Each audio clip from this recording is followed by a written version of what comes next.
Papakita ko yung mukha ni Banso na una. Nagre-reklamo. Nagre-reklamo. Papataba na ang kasama mo. Ano makikita? So, hello pa. Magandang hapon po sa inyong lahat. Ay, yung may iba siguro kailangan na ako. Assistant sa National Authority sa Philippine Consulate in Dulo. So I will be the MC for tonight. Okay? So, thank you everyone for attending our briefing. Joining us today are officials and personnel from the Philippine Consulate General in Honolulu. Parang nagre-record eh.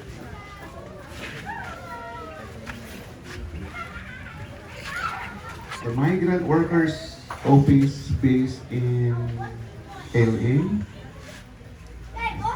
Nandyan lang sila.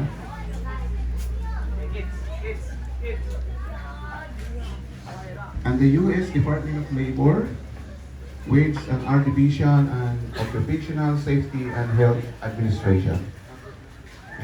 To officially start the program, may I call on Consul General Emilio Hernandez.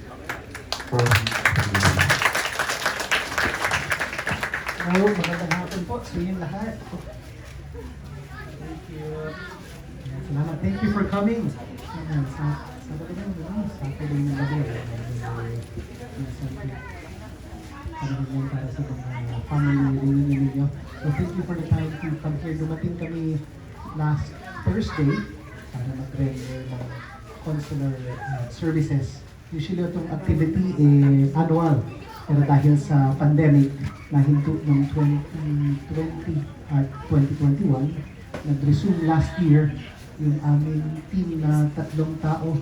They attended to some 900 applicants. This time, much less because marami mga nakapag-review last year. So I joined our consulate in Honolulu in October of 2021. So mga 1 year and 2 or 3 months na. Nare-assign ako sa Hawaii mula Frankfurt, Germany, where I spent 3 years. But I've been with the department for 25 years already. But not my first time in the US. I previously served in the East Coast sa Washington DC. Doon ako sa ating embahada. And before that, yung unang assignment ko is sa South America.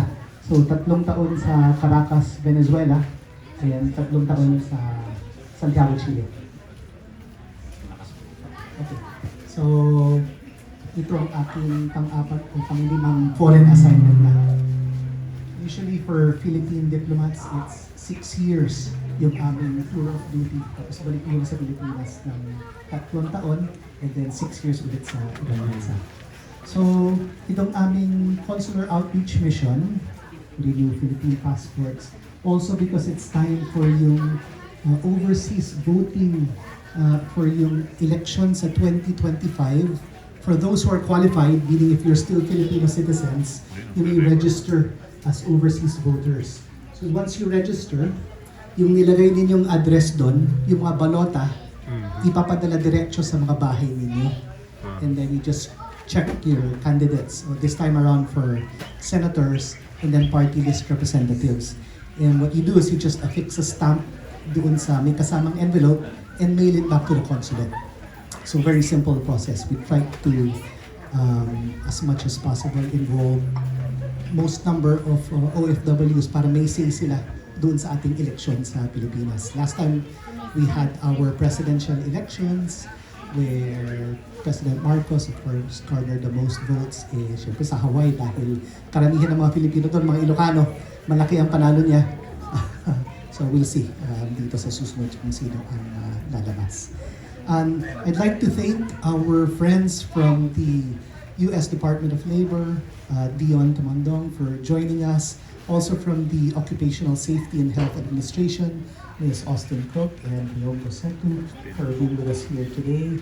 And also we have our labor attaché from the Dati tinatawag, it used to be called the Philippine Overseas Labor Office, but now it's been renamed to the Migrant Workers Office following the creation of the newest department, no, in the executive branch of the Philippine government, itong Department of Migrant Workers.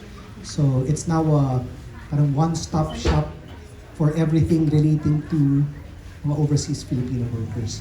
So yung POEA, OWA, may opisina sa DFA, napunta lahat yon under this new Department of Migrant Workers. It's headed by the daughter of former Senator Blas Ocle, na ang pangalan ni Susan Ocle. So she's the new secretary of this newest department. And the President's hoping with this newly created department, more focus and attention will be given to our Filipinos abroad.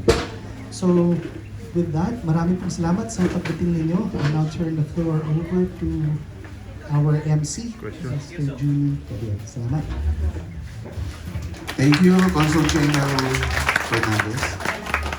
So, our first presenter is a labor investigator for the U.S. Department of Labor, Wage and Hour Division, based out of Guam area office for the past 12 years. Dion enforces various labor laws, including federal contracts, Fair Labor Standards Act, H-1B and H-2B of the INA, and the Family Medical Leave Act, among other legislations. As part of the Honolulu District Office, he has investigated cases and conducted outreach in Guam, the Northern Marianas Islands, Hawaii, and American Samoa. He was born in the Philippines, grew up in Guam, and can speak Tagalog. So ladies and gentlemen, please welcome Mr. Dion Tamunto.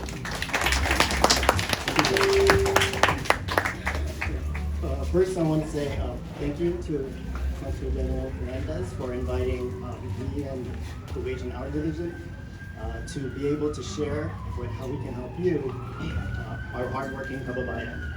As he said, ako po si Dion Tumundong, isang investigator sa U.S. Department of Labor. Pinanganak ako sa Pinas, pero dito ako lumaki. Hindi, sa Guam ako lumaki. Pero mas komportable akong salita ng English. But later on, if you want to speak with me, I will make myself available if you want to speak one-on-one in English or Tagalog. Next slide, please. And the next slide. So if you have a chance, I recommend please take a picture. This is how you can contact me. Of course, you see the Guam number, but I recommend you contact the Honolulu District Office number there. You can also email me. And if you do call my office, we do have two people that can speak Tagalog. We have a technician, Ms. Chris De Los Reyes, and myself.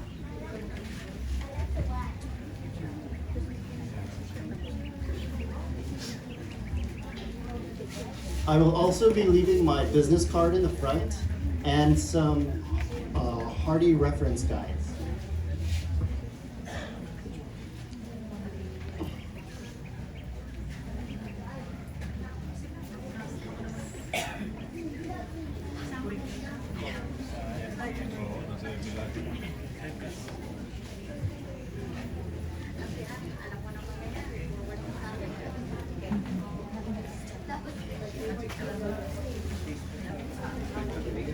Okay, next slide please. So we enforce almost a dozen laws at the Wage and Hour Division. We are the enforcement branch for wages and hours.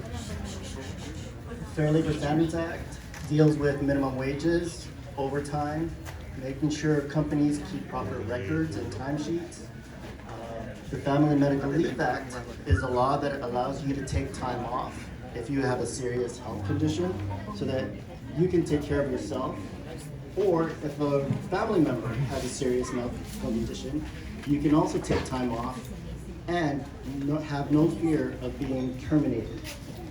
So this is basically a chance for you to take care of yourself, get better, or a family member. And it would be improper or illegal for the employer to fire you because of that.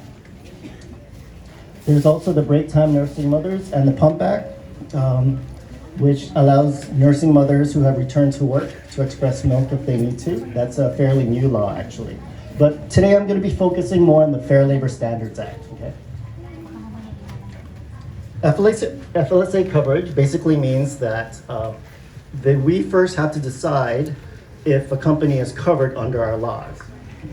And we do large companies, small companies, government agencies, that they all fall under our jurisdiction. Next slide, please. If you work here in American Samoa, please know that employers are required to have this poster up. This talks and shows you the employee rights under the Fair Labor Standards Act. And this is specific to American Samoa. The minimum wages are based on the type of industry you are working on. And as I understand it, there will be an increase in 2024. So please be aware of what the minimum wage is so that you know how much you should be getting paid per hour at the minimum. One of the big things that we enforce is overtime. I'll be talking about that more later on, but basically, if you work more than 40 hours in a week, you need to be paid time and a half, anything over 40. A lot of people get confused with that and have different interpretations of that. Let me give an example. No? Sa isang linggo, sometimes there are some, bi-weekly payroll periods. One of the common issues we come across is a lot of companies think it's just over 80 hours in 2 weeks. So for example, sa isang linggo, kapag lumampas kayo ng 40 hours, 35 hours ng 1 week, tapos the next week, 45 hours, edi 80 hours yon, di ba? Minsan, hindi sila nagbabayad ng overtime. Pero, kasi yung second week, lumampas sila ng 40 hours, may 5 hours of overtime. So just be aware that that's something you need to keep in mind, okay?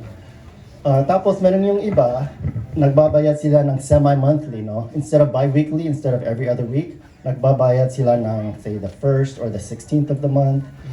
So twice a month. That's called semi-monthly. Kapag semi-monthly, dapat yung overtime, tinitingnan lang yung each week. Kapag lumalampas ng each week,